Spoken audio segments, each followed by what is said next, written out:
Good morning all of you. हम study कर रहे हैं बीएससी के टॉपिक्स की और बीएससी के अंतर्गत हमारा जो टॉपिक चल रहा है वो है गति के नियम एवं निर्देश फ्रेम। तो गति के नियम से संबंधित तथ्यों पर हमने अपने पिछले वीडियो में बात कर लिया हुआ है। अब बात करते हैं गति के इनिशियल चीजों के बारे में। तो वास्तव में गति क्या है ये हमको बहुत अच्छे से पता है कि जब किसी भी वस्तु का स्थिति में परिवर्तन वो भी समय के सापेक्ष होता है तो इसको पिंड की क्या कहा जाता है, गति कहा जाता है। मतलब उसकी स्थिति में परिवर्तन बहुत ज्यादा जरूरी है, हमको आवश्यकता होगी वस्तु की स्थिति को प्रदर्शित करने की। अब बात ये करते हैं कि वस्तु की स्थिति को किस प्रकार से प्रदर्शित किया जाता है। तो हमारे पास बहुत सारी पद्धतियां हैं जिसके माध्यम से हम वस्तु की स्थिति को प्रदर्शित करेंगे। तो आइए देखते हैं कि उसमें सबसे पहली जो पद्धति हमारी कार्तीय निर्देशांक पद्धति, जिसके माध्यम से वस्तु की स्थिति को किस प्रकार से प्रदर्शित किया जाता है वो आज हम स्टडी करने जा रहे हैं कार्तीय निर्देशांक पद्धति के बारे में। तो चलिए देखते हैं कार्तीय निर्देशांक पद्धति जैसा कि डायग्राम में दर्शाया गया है। तो एक बार डेफिनेशन के बारे में हम एनालिसिस करते हैं। कार्तीय निर्देशांक पद्धति किसे कहा जाता है?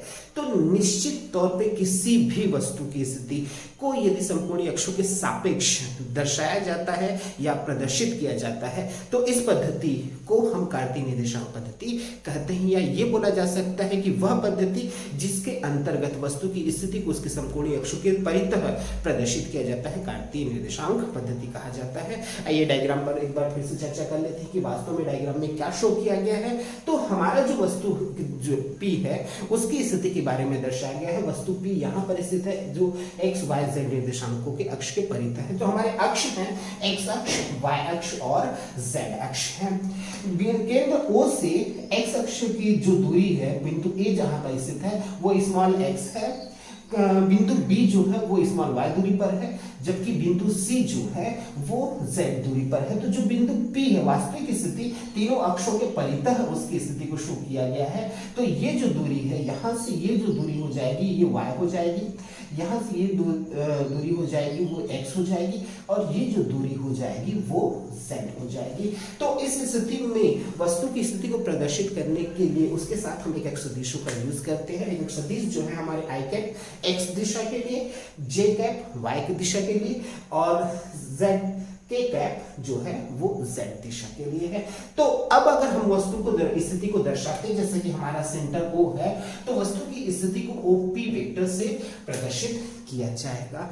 तो OP वेक्टर से प्रदर्शित किया जाएगा तो निश्चित तौर पे तीनों अक्षों के परितः उसकी स्थितियां क्या होंगी। तो उस आधार पे हम ये बोल सकते हैं कि वस्तु की जो स्थिति है OA I cap plus OB J cap plus OZ की कैप है। क्यों? क्योंकि जो x अक्ष के समांतर है तो OA हो जाएगा, y अक्ष के समांतर OB हो जाएगा और z अक्ष के समांतर OC हो जाएगा। तो उस स्थिति में हमारी जो वस्तु की स्थिति है OP वेक्टर OA का जो मान है हमने लिया हुआ है x I कैप, OB का जो मान लिया हुआ है OB का जो मान लिया हुआ है वो y z कैप और OZ का मान हमारे पास है z की कैप। तो वस्तु की स्थिति OP वेक्टर को हमने r वेक्टर से प्रदर्शित किया हुआ है, इसलिए इसको लिखा जा सकता है r vector is equal to x I cap y z cap plus z K cap.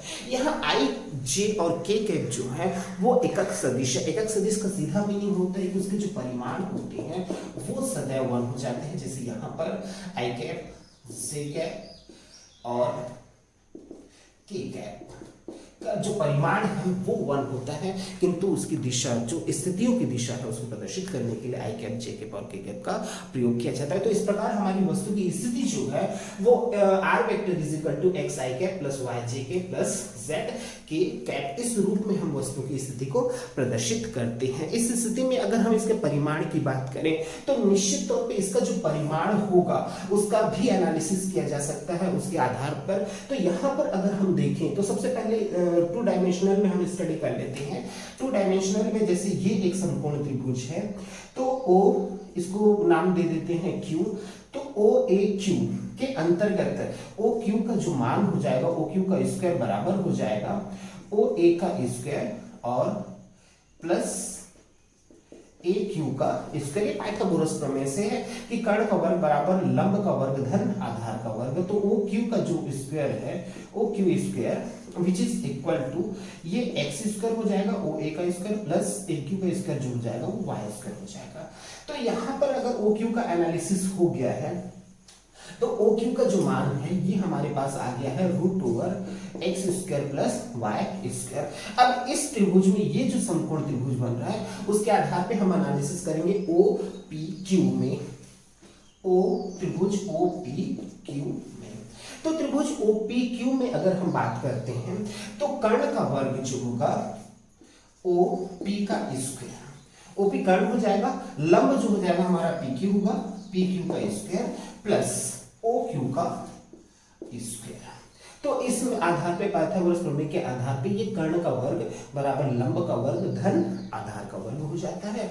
तो यहां से ओपी जो है हमने लिया हुआ है आर, तो आर का स्क्वायर, पी क्यू का जो मान है हमारे पास है वो जेड, जेड का स्क्वायर प्लस ओ क्यू का मान हमने अभी निकाला हुआ है root over X square plus Y square. तो root over X square plus Y square का होल स्क्वायर लिखा जा सकता है इसको।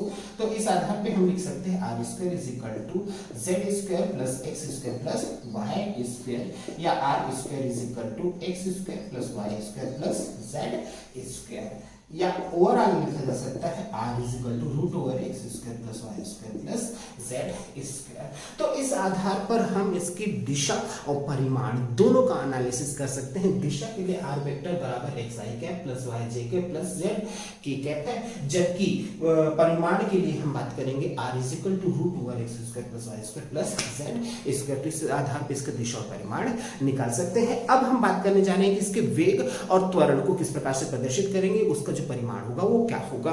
तो चलिए देखते हैं वेग और त्वरण के लिए। तो वेग और त्वरण के लिए वेग, सबसे पहले हम बात कर लेते हैं वेग का। तो चूंकि स्थिति जो है हमारी वो है R vector is equal to X I cap plus Y J cap plus Z के कैप, तो वहां पर अगर हम देखें टी के सापेक्ष अवकलन करने पर, अगर हम टी के सापेक्ष अवकलन कर देते हैं तो वेग जो है वो निश्चित तौर पे निकल जाएगा, क्योंकि हमको पता है v is equal to D R by D T. वेग जो होता है वो स्थिति में परिवर्तन बटे समय, या समय के सापेक्ष वस्तु की स्थिति में परिवर्तन को हम क्या कहते हैं, वेग कहते हैं। तो एक बार अगर हम r का स्थिति का जब अवकलन कर देंगे तो हमारे पास वेग का एनालिसिस हो जाएगा।